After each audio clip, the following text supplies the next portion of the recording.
Welcome back to Joe Stunner Boxing. Today is Friday, which means yesterday was Thursday. And what's Thursday? Thursday is Oscar De La Hoya's Clapback Thursday. Is that what he calls it? Clapback Thursday? Look, I think this is a good little gig he's got going on here. He basically talks for 5 minutes, 6 minutes, giving his opinions on XYZ to do with boxing. And interestingly, yesterday he said that he feels that boxing is not in a good place because of the fighters, not the promoters. Now, you would say, well, you think, well, you're going to say that, aren't you, Oscar? Because you're a promoter. But we have to be objective because he was a fighter at one point, and some of the points he made, he was a very good fighter, some of the points he made were valid because he said, in my day, we fought everyone. I can say that Oscar fought everyone. I think Oscar gets a lot of heat because he's a bit of a Fruit Loop, isn't he, at times. But as a fighter, he didn't duck anyone. And he picked up some losses, got done with a body punch from Hopkins. Although, let's be honest, he started as a super feather, wasn't it? Jimmy Bradle, did he win his first title, WBO title at super feather? And then he ended up fighting a middleweight and Hall of Famer in Hopkins. And he got done with a body punch in, was it the 9th round? But, he moved up all those divisions. He fought, even when what did he do? He came back down to welterweight later on. He got, he had nothing left. Pacquiao beat the crap out of him, much smaller man. But Oscar got some great wins too, and a couple of his defeats were very, I think, questionable. I certainly think he beat Trinidad himself, a Hall of Famer. So you can't say that Oscar didn't fight everyone. He did. Okay. And yeah, of course, you can sift through the fighters of that era and say, why didn't he do this? Why didn't he do that? No, the guy was a fighting man, a proper fighting man and a great fighter, and should be in the Hall of Fame. But perhaps he's laying the blame of boxing's current woes at the feet of fighters because he is currently a promoter. Now, is there any validity in this? Well, as with most things in life, I think the truth is probably somewhere in the middle. I do think, and I've said this so many times in my videos, but I'll say it again because why not? If anyone says, you keep saying that, I'm going to blame it on the early onset of dementia. And that thing is that fighters nowadays are obsessed with their big zero, their big O, as they call it, which is actually a zero because O is a letter. All right. I hate this. I hate this thing. People say it comes from Mayweather.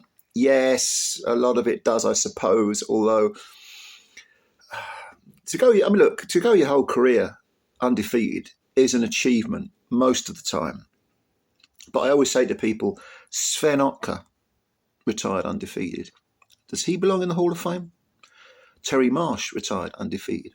Does he belong in the Hall of Fame? Ricardo Lopez definitely belongs in the Hall of Fame. He was undefeated. Rocky Marciano was undefeated. Joe Kawasaki. So yes, it can be a great achievement or it can be deceptive. And I think the fact that we're now at a point in boxing history where fighters are obsessed with being undefeated is detrimental to the sport overall. Now, a lot of fighters do duck opponents. There's no doubt about it. Sometimes there are legitimate reasons for ducking fighters. Sometimes. Because you might be a young prospect and a fighter says, you might get an opportunity to have a world title fight, but your trainer might say, hang on a minute, you need more schooling. You need more seasoning. You need a bit more experience. You need a few more 10 rounders. Yeah, so have you technically ducked an opponent? Yeah. But you've done it for the long-term game, and you may be prepared to fight the same guy, when you've had a few more 10 rounders or whatever. Sometimes there might be bigger financial rewards in other areas. So let's take, for example, Sky Nicholson and Amanda Serrano. Serrano is tying up the belts at featherweight. And Nicholson, as the WBC champion, is pissed off because she's saying, well, come on, look, give up the belts or fight me. And that's a legitimate gripe. I've got no problem with her saying that at all. On the other hand, Serrano would say, yeah, but you're boring. which I think Sky Nicholson's style is extremely boring. She's very, very effective. She's very, very good at what she does. And there aren't many featherweights that are going to beat her or have a chance of beating her. But I think she's dull to watch. She's a very pretty girl, but and she's very nice. I like watching her interviews, but I don't really like watching her fight. I find her very dull, very dull. So Serrano might say, well, I'm going where the money is. I'm in my late 30s now. I'm going where the money is. I'll have a third fight with Katie Taylor, or I'll, I don't know, fight whoever the hell else, someone where there's some money to be made. And also, you've got to say that sometimes this would be true with Serrano. If she beats Sky, I mean, it would look good on her record, but would it enhance her legacy? I suppose it would, yeah. When you consider Sky, what's she, 29 now? She's a very good fighter and she's undefeated and she's, proved herself. But sometimes it's kind of like form an orderly queue and I'll get to you when I get to you. I'll get to you in my time. And I think fighters should say that. Now, let's turn that on its head and say, well, actually, when you're a champion, you've got to fight your mandatories. Absolutely agree. Absolutely agree. And yes, I know, especially with the IBF, they sometimes throw us a mandatory where the mandatory fighter shouldn't be anywhere near that position, but they are. But I think the alternative, which is that a fighter like with the WBC, Charlo did it, Tyson Fury did it, you tie up the belt. You can argue that. It's weird, actually, because with the WBC, they didn't let Serrano do that. But the other ruling bodies are. I think you should fight your mandatories. And that applies not just to world champions, but to British champions, European champions, regional champions. It doesn't, if you're, so let's say you're an EBU champ, your mandatory might be someone that, there's no money in it, but they've worked their way up. They're not a very big name, but they're your mandatory. So you've got to fight them. And if there's not a lot of money in it, you've got a choice, give the belt up. So if you decide, if you get a big payoff or across the road, you think, well, I'll go for that for obvious reasons because it's prize fighting. And even if it means I have to give up the belt, have you avoided the guy where there's no money to be made? Yeah, you probably have. But there's a legitimate reason. I expect to get paid. I'm a prize fighter. I'm risking my life. So when De La Hoya says fighters are the problem with the sport, I don't actually really agree with that.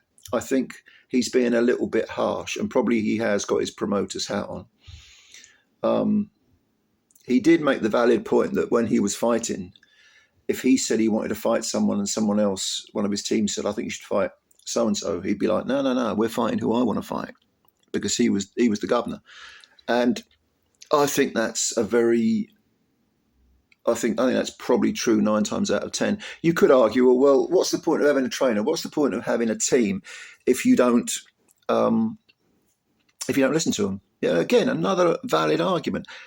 Unfortunately, there is no comprehensive answer to this, and for that reason alone, I think I think Oscar De La Hoya is being a bit too harsh. He's putting the blame at the feet of one specific group of people, namely fighters. I mean, I think the fans have a lot to answer for. And when I say fans, I suppose I'm talking about the more casual lot. Because if you look at a pile of trash like Jake Paul versus Mike Tyson, or any of that misfit shite, people love it. I mean, what was it, 65, 70 million views, Tyson Paul on Netflix? Astonishing. And it also proves you don't need pay-per-view, by the way, which is a story that's a different video, but, because that was on YouTube, wasn't it? I didn't even realise it was on YouTube. I watched it on, where did I watch it on? Netflix. Yeah, of course I watched it on Netflix. Didn't stream that one. I watched it because I've got Netflix. Yeah, I watched it on Netflix. Now, again, as much as I loathe and detest and think it's just garbage, all this, the whole Jake Paul gig, is he doing any good for boxing? Yes, he is. He is. Serrano and Taylor were paid astronomical purses by their own standards, and 65 million people, or near as damn it, watch them fight. That's elevating women's boxing certainly, but boxing in general, because it's a fantastic fight. And there was some other good. The card itself, I mean, there were some other pretty decent fights on that card. Very good fights. Now, of course, a real fight, something that was like certainly on a par of Taylor versus Serrano was Chris Billam-Smith against Zurdo Ramirez, which was it the following day. What a fantastic fight that was. But it did chump change compared to Jake Paul, Tyson, and that whole card. See, the thing about Jake Paul is he pays the fighters on the undercard. He's looked after Amanda Serrano. He's made sure she's made millions. Katie Taylor ain't going to be complaining.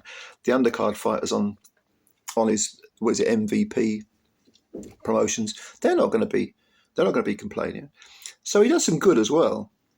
But is he a serious fighter? No, not really. I don't think he's really area level. Maybe area level. But again, the truth usually lies somewhere in the middle between two. If you imagine the axis, you've got two poles. It's usually somewhere in the middle, because inevitably in life there are grey areas, as grey as my dressing gown and hat often. But blame the fighters? No, I think Oscar's going a bit too far there. It's not all the fighters' fault. Anyway, let me know what you think about this. Leave your comments below. And, of course, subscribe to the channel if you're new, and hit the like button if you like the video, because it's free and because this channel is positive for boxing. It makes sense. Are you as cold as I am? Get yourself one of these. Bloody nice. See you later.